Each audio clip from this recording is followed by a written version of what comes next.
よし。どうも、ケイスケです。ゴールデンウィーク企画、ラストになりました。いや、マジで毎日更新できたのを褒めてほしい。今回でゴールデンウィークの企画、第5弾の最終日になります。で、最初からね、カメラの選び方、レンズの選び方、カメラアクセサリーのおすすめと、あとはカメラの使い方の紹介と、最後は撮影テクニックと、ワンランク上の写真を撮るためにどうしたらいいのっていう話を今日はしていきたいと思います。ぜひバックナンバー、ゴールデンウィーク中じゃなくてもね、チェックしてくれると嬉しいなと思います。で、今日のテーマはさっきも言った通り、ワンランク上の写真を撮るための方法なんですけども、もう法則先に言っちゃいます。1個法則。見慣れない写真を撮ることです。もうこれだけです。もう全てこれにね、集約されると思ってます。どういうことかって話とか、あとは、じゃあそれ実際に写真に活かすにはどうしたらいいの？どういうテクニックがあるのっていうのを含めて、今回はね、ご紹介していきますので、ぜひ最後まで見ていってください。早速いってみましょう。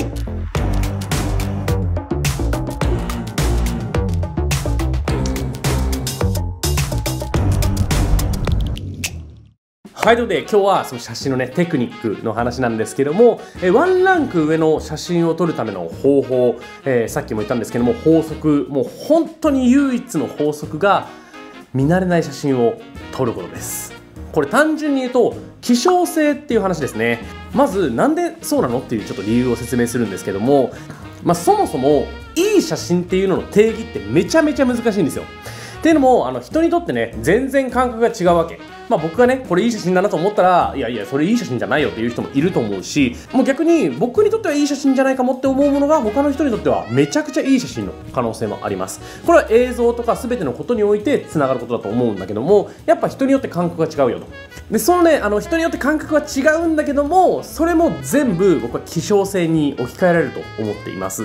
っていうのも、例えば、映るんですってもの知ってます？フィルムカメラですよね。で、僕が小さい頃、もう本当に15年前とかはですね、映るんですっていうのが主流だったりして、もっと前か、20年前かもしれないんですけども、映るんです自体が主流で、で、その映るんですは、当時、もう画質あんま良くないよね、iPhone とかの方がいいやって言って、スマホにこう変えられて、スマホめっちゃ綺麗に撮れるわ、みたいな感じになりましたよね。逆に今って、この映るんですの写真とか、フィルムの写真見たら、いや、エモいなとなるじゃないですか。それって希少性の話なんですよ。映るんです知らない方もいらっしゃると思うんですけども、今そういうフィルムカメラとかがいいよね、エモいよねって思われるのって、今フィルムカメラっていうのが流行ってないからの話であって、それがめちゃめちゃフィルムカメラとか流行ってる時代に、じゃあ新しいフィルムカメラ出ました、画質同じですだったら、いや、いいと思わないですみたいになるじゃないですか。で、これ写真だけじゃなくて他の物事にもそうなんですけども、例えばダイヤモンドとかの話ね、欲しい人欲しくない人いると思うんですけども、あれダイヤモンドちょっといいなとか、ブランド物もそうなんですけども、ちょっといいなと思うのって、それも希少性に置き換えられると思っていて、みんなもう街中歩いてる人が全員ダイヤモンドつけてたら、いやダイヤモンドなんでそんなね高い金出して買うねんってなるじゃないですか。もう全員ずっと持ってるのよ。それが1年間とか今流行りです、ブームですだったらかっこいいよねってなるかもしれないんですけども、それが何年何十年と続いていくと、もうそれは当たり前のものになっちゃうので、その当たり前のものを見てもゲットしても全然ねテンションが上がらないと、要はいいなと思うことは少なくなるはずです。っていうのを僕は普段からすごく思ってまして、要は希少性、人とは違うものを撮るクリエイティビティですね。写真だけじゃなく映像もそうだし、映像だけじゃなくアートとかにおいてもそうですね。全ての物事において人とはちょっと違うものを生み出そうというのが一番大事なポイントなのかなと僕は思ったりしています。ケイスケの動画、このね話はクリエイティブの本質ではなくて、人のねメカニズムに注目した話なので、もちろんですね、その希少性とか見慣れなさっていうのをどこに置くかっていうのは人それぞれだと思いますので、そういうのは自分で見つけてチャレンジしてほしいなと思います。はい、とはいえね、こんな話しても、いや写真に活かせないじゃないですかと、ケイスケさんそれちょっと難しすぎるっすという話になると思うので、例えばの例として僕こういうことを意識したらワンランク上の写真になりましたよっていうのを3つぐらいご紹介したいと思います。もう本当に無数にね方法としてはあると思うんだけども、その中でも普段から活かしやすいものっていうのをご紹介してみます。でまず1つ目はボケ感ですね。ボケ感のある写真を撮ることでめちゃくちゃ綺麗に感じます。やっぱ僕たちって普段からこう写真撮るのって iPhone とかスマートフォンじゃないですか。最近のスマートフォンにはポートレートモードとか、ボケ感の得られるモードっていうのももちろん追加されてるんですけども、とはいえ普段僕らが見慣れてる写真っていうのはそんなにボケ感がない写真になると思います。なのでボケ感のある写真っていうのはその希少性の分よく見えます。でこのボケ感のある写真を撮ると何がいいかっていうと、主題が分かりやすくなるんですよ。何を撮るか何をどう撮るかっていうのが分かりやすくなります。例えば、僕はこのコップを撮りたいですね。そういう時にこのコップパッともう今日よくやるな。はい、ごめんなさいね。このコップを取ろうと思った時に、じゃあこのコップって何がいいんだっけっていうのを考えながら取ると、またさらにワンランクね上の仕上がりになります。例えば、このコップのちょっと割れ目、ひび割れみたいなのがね入ってるデザインなんですけども、こういうのがいいよねっていう話だったらそれを強調する写真を撮りたいです。もっと寄りで撮るもそうだし、背景に全く模様が入ってないところで撮るとか、そういう話にするとこのねひびっていうのが強調されたりします。それはまた次のステップかもしれないんですけども、主題っていうのを分かりやすくするよっていうのがそのねボケの1個の特徴だと思ってますので、主題っていうのを分かりやすくして、さらにそれを良くするためにはどういう風に撮ればいいのっていうのがさらに次のステップなので、1ランクボケ感で上がって2ランク上がるためにそこを考えるという感じでステップアップしてみてください。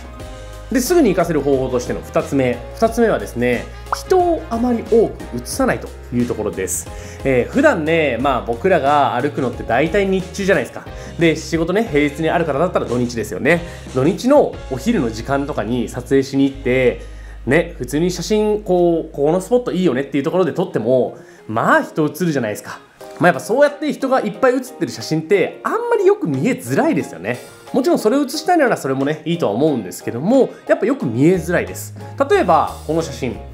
僕ねこのトゥクトゥクの写真は日比谷公園で撮りました。先日ねこのトゥクトゥク実はですね、こんな感じでレストランのほとりにあるんですよね。後ろにめちゃめちゃ人がいるという感じなんですよ。でこのねトゥクトゥク普通に撮っても絶対おもろくないじゃないですか。絶対よく撮れないんでこういう感じで撮影してみました。するとあたかもねこのトゥクトゥクっていうのが例えば森の中に捨てられてるのかなとか、あとは森の中からひょいと出てきたのかなとか、ちょっと異質な存在に見えたりしません？もうこれだけでもいいですよ。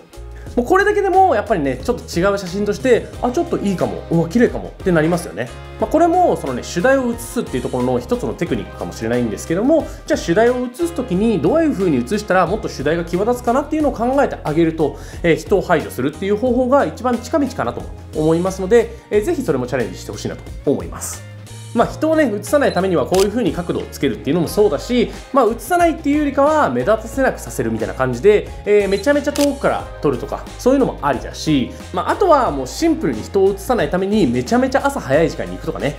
そういうのもワンランクね上の写真を撮るための秘訣だと思いますので、ぜひそういうポイントも意識してみてください。ということで2つ目は人を映さないというところでした。ケイスケの動画でラストワンランク上の写真を撮るためのポイント3つ目、ラストの1つが光を読むことですね。もう光が一番大事なんだから、もう写真も映像ももう光を撮ってるに過ぎないんですよ。何を撮ってるか光です。なんでこの光っていうのをちゃんと意識してあげればワンランク上の写真に必ずなります。で光で気をつけるべきポイントとしてはのっぺりさせないっていうのが1個ねキーワードになると思っていて、僕たちってこう家の中でねだいたい過ごす時ってシーリングライトとかなんでお部屋で普通に電気つけて写真撮ってもあんまり綺麗に撮れないじゃないですか。だけど例えば外でね写真撮ったりするとよく撮れたりしますよね。それは太陽が1個大きな光があって、その光が1個だけで照らしてくれたりするからなんですよね。でも人間の目っていうのは基本的にはその太陽から来る光がすごく綺麗に見えるようにできています。なので簡単な方法としては太陽光を再現してあげる。例えば今のねこのお家でも電気ね部屋の電気は消して外からの窓の光だけで撮影しています。これは太陽っていうのが1個の光で、その1個の光から出る光のみで構成される方が綺麗に見えるかなっていうところで僕はねこういう撮影の方法をしています。で、すぐ活かせるっていうポイントで言うと、ぜひですね、サイド光か反逆光で撮ってみてください。さっきののっぺりさせないっていうのが一個のキーワードなんですけども、のっぺりさせないためにこのね、サイド光とか反逆光、要は横から入ってくる光とか、ちょっと斜め後ろから入ってくる光っていうのがあると、前に影ができますよね。要は写真を撮ってる側に影ができます。そうするとしっかりと陰影がついて立体的な写真が撮れたりします。もちろん全部のシーンそれで撮るのが正解とは言わないんですけども、例えば料理のシーンとか、こういうね、なんか飲み物とかそういうのもちょっと斜めから光が入っているとすごく立体的に物事が見えたりするので、そのディテールがすごく分かりやすくていい写真に見えやすいです。光っていうのは本当に深い話なので、もう本当僕が話してるなんてもう細かい1個のね、1個こんなもんだと思うんですけども、でも1個意識してみると変わるかもしれないので、ぜひチャレンジしてみてください。ケイスケの動画。はい、ということで今回はワンランク上の写真を撮るための撮影テクニックについてをご紹介しました。もちろん今回ご紹介した3つっていうのは、全部の写真に当てはまるわけではないです。さっきの人が写らないように撮影するっていう話もしましたけども、じゃあ人が写らないようにしたら全部の写真において正解なのかって言われるとそうじゃなくて、人が写ってる写真の方がむしろいい場合もあります。あるんだけど、僕らが普段撮りやすい写真の中で活かせるポイントどれだっけって考えた時に、こういうところに着目してあげると結構ね、いい写真が撮れやすくなります。そういうね、自分がこれいいかもあれいいかもっていうポイントをちょっと寄せ集めてもらってですね、で自分どういう写真が好きなんだっけ、どういう写真をいいと思うんだっけっていうのをぜひですね、こう見つめ返してあげると、もっともっといい写真をね撮る要素っていうのが見つかってくると思いますので、ぜひそういう風にして1ランク2ランク3ランク上のね写真を撮ってみてください。ということでいかがでしたでしょうか。今回の動画はこの辺にしたいと思います。ぜひですね、5つゴールデンウィーク企画第5弾ね、全部見返していただければと思います。今回の動画いいと思ってくれた方は高評価ボタン、チャンネル登録もぜひよろしくお願いします。それではまた次の動画でお会いしましょう。バイバイ。はい、ということで忙しいゴールデンウィークが終わりました。とはいえですね、更新頻度が下がるかって言われるとそうではなくてですね、1日お休みもらいつつ、その次からまたね連続更新始まりそうな予感がします。ぜひこれからも楽しい動画出しますので見てってください。